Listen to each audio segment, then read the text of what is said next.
Hello बच्चों, कैसे हैं आप सब। उम्मीद है सब मजे में होंगे, बढ़िया होंगे। तो बच्चों, आज जो टॉपिक आपके लिए हम लेके आए हैं इसका नाम है Mendel's monohybrid cross. Heredity chapter का ये टॉपिक है। हेरिडिटी हम लोग पढ़ें, इसमें हम लोग देखेंगे कि मेंडल साहब ने मोनोहाइब्रिड क्रॉस कैसे किया था और क्यों किया था, क्या जानने के लिए किया था, ये भी देखेंगे। So let's see, Mendel cross toll P plant and dwarf P plant. देखो, इन्होंने दो कैरेक्टरिस्टिक लिए थे, जैसे कि पहले ही हमने आपको बता दिया था कि दो दो पेयर लेके उसका कॉम्बिनेशन बनाया गया था। सो यहाँ पे जो पेयर लिया था that is tall P plant and dwarf P plant. एक बड़ा पी प्लांट था और दूसरा छोटा पी प्लांट था। नाउ अब करेंगे क्या, he symbolize tall P plant as capital T and dwarf P plant as small t। देखो, कंट्रास्टिंग कैरेक्टर्स तो लिए थे, लेकिन सिंबल्स का ध्यान रखिएगा हमेशा आप लोग कि कैसे यूज करना है। जो टॉल वाला है उसको कैपिटल T, जो डॉर्फ है उसको D नहीं लिखना है, स्मॉल t। ओके, सो यहाँ पे कैपिटल T और स्मॉल t। प्रैक्टिस करते करते ये चीजें हैबिट में हो जाती है। पेरेंट कौन थे इनके, देखिए T, ये टॉल पी प्लांट, और ये small t dwarf P plant. इनका हमें क्रॉस करवाना है, हमें नहीं, मेंडल साहब ने करवाया था मोनोहाइब्रिड क्रॉस के लिए। सो जब इनका क्रॉस करवाएंगे, गैमेट्स बनाएंगे सबसे पहले। तो first of all what we do कि इनके गैमेट्स बना देंगे। तो गैमेट मतलब ये जो टी और टी है इनको सेपरेट कर देंगे, अलग अलग कर देंगे, तो ये मिल जाएगा।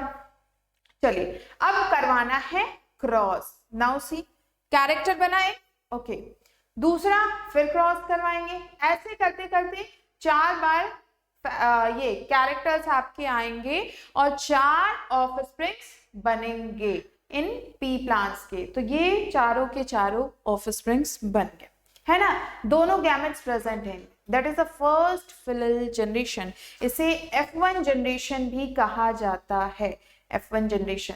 सो इन्होंने ऑब्जर्व किया, क्या देखा इन्होंने कि that all the plant were tall as T is dominant over small t।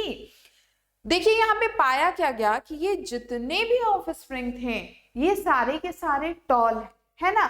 तो इसका मतलब क्या हुआ कि ये वाला जो कैरेक्टर शो हो रहा है ये डोमिनेंट कैरेक्टर हो गया है, और ये डॉर्फ वाला कैरेक्टर क्या हो गया है, रिसेसिव हो गया है, मतलब ये छुप गया है ना।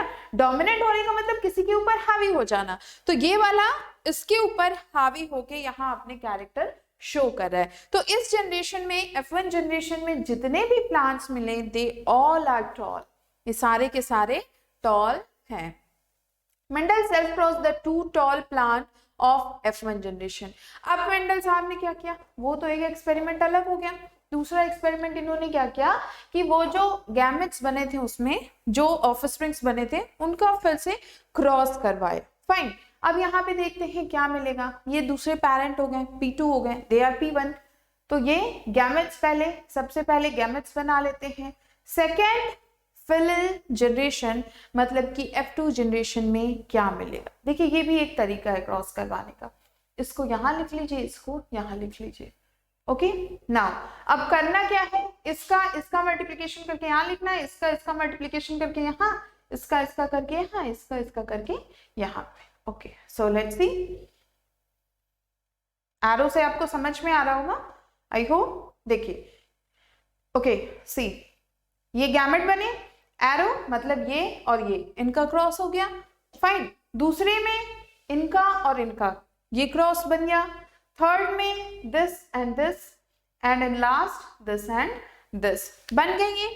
ये सारे ऑफस्प्रिंग बन गए, F2 जनरेशन क्रिएट हो गई। यहाँ पे देखिए एक इंटरेस्टिंग चीज, यहाँ पे 3 तो टॉल हैं, ये भी टॉल कहा जाएगा, ये भी टॉल कहा जाएगा, ये भी टॉल कहा जाएगा, लेकिन एक डॉर्फ है ना। सो यहाँ पे जो रेशियो मिलता है टॉल और डॉर्फ का दैट इज 3:1। किस जनरेशन में, जब F2 जनरेशन में मिलता है, जब P2 पेरेंट्स को लिया गया। वो भी कौन पेरेंट्स, जो उस जनरेशन में क्रिएट हुए हैं ऑफस्प्रिंग, उनको यहाँ पे एज अ पेरेंट लिया गया है, तब यहाँ पे डॉर्फ के कैरेक्टरिस्टिक शो हो रहे हैं।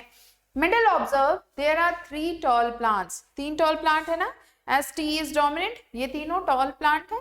नाउ एंड 1 डॉर्फ प्लांट और एक डॉर्फ प्लांट है, ये छोटा वाला। S, T and T both are recessive, दोनों recessive हैं, इसलिए ये डॉर्फ बन गया है. ओके, सो कंक्लूजन क्या आया? Mendel concluded his result of monohybrid cross as F2 generation में फिनोटिपिक रेशियो जो है, फिनोटिपिक रेशियो का मतलब होता है अपीयरेंस, फिजिकल कैरेक्टरिस्टिक कैसा है, किसी चीज को देख के हम कैसे अंदाजा लगा सकते हैं. लाइक अगर आप कह रहे हो टॉल है, डॉर्फ है, तो देख के ही तो उसके अपीयरेंस के बेसिस पे. So that is known as phenotypic ratio. तो फिनोटिपिक रेशियो F2 जनरेशन का क्या था? Tall tall tall and dwarf, 3 tall 1 dwarf. So result क्या मिला? 3 tall 1 dwarf. What is the ratio? 3:1. Ratio क्या आया? 3:1. क्लियर? हमने पहले ही आपको बता दिया. जीनोटिपिक रेशियो का मतलब होता है जीन्स का रेशियो, जेनेटिकल रेशियो चेक करेंगे. ओके, फिनोटिपिक रेशियो अलग होते हैं बच्चों, जीनोटिपिक रेशियो अलग अलग होते हैं. नाउ यहाँ पे भी देखिए, ये क्या है रेशियो? 1:2:1. वाई?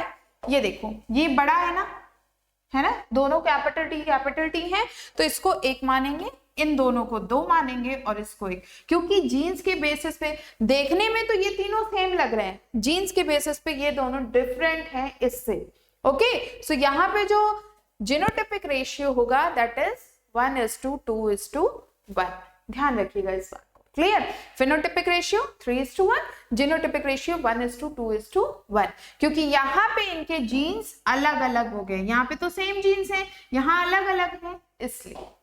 ओके, चलिए. सो मोनोहाइब्रिड क्रॉस में इतना ही था. इससे रिलेटेड आप और सारे जितने भी कैरेक्टरिस्टिक्स लिए थे मेंडल साहब ने, उन सब का क्रॉस करवा के जरूर चेक करिएगा. इससे एक तो आपका कॉन्फिडेंस अच्छा हो जाएगा, दूसरे आपके कॉन्सेप्ट्स क्लियर हो जाएंगे. और अगर उसमें कोई डाउट आता है, कोई प्रॉब्लम आती है, so you are free to ask. आप कमेंट सेक्शन में क्वेश्चन करिए, I will give answers. Take care, good bye.